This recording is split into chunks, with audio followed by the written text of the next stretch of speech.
मी अजून पुन्हा एकदा सांगतो की कसलीच shortage for domestic as well as commercial सिलेंडरची नाही आहे.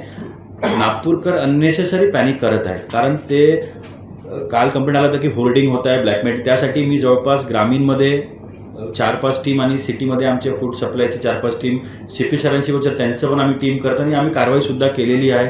लोकांचं म्हणणं आहे की सर आम्हाला मेसेज येत नाही. गव्हर्नमेंट ऑफ इंडियाचे गाईडलाईन्स आहे की 25 दिवसामध्ये आपल्याला बुकिंग करावं लागते. आधी लवकर येत होतं, आता 25 दिवसामध्ये येत आहे. म्हणजे कुठेच काल मी हॉटेलवाल्यांना पण बोलवलं होतं. आज सकाळी मी सगळे जे हॉस्टेल्स आहेत, कारण काल एक तक्रार होती की IIM, NLU, आपले गव्हर्नमेंट मेडिकल कॉलेज, जिथं विद्यार्थी संख्या मोठी तिथे शॉर्टेज आहे. कसलं शॉर्टेज नाही, त्यांच्याकडे 4 ते 5 दिवसाचा साठा उपलब्ध आहे.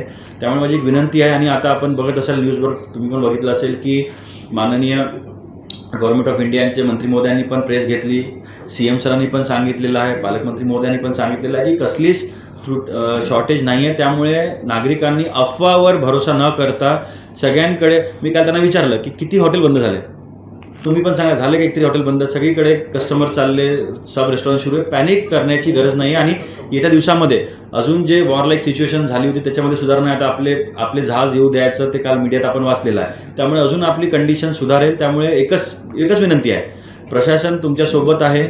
आम्ही जे होर्डिंग आणि ब्लॅक मार्केटिंगमध्ये इन्व्हॉल्व त्यांना आम्ही ठोकून काढणार. ऑलरेडी आम्ही 2 गुन्हे दाखल केलेले आहे. त्यामुळे सगळ्यांनी कोणीच पॅनिक व्हायची गरज नाही, तिथं रांगा लावायची गरज नाही. आपण ऑनलाईन बुकिंग करा, आपल्या घरी डिलिव्हरी होईल. तिथं unnecessary law and order create करण्याची कसलीच गरज नागपूरकरांना नाही.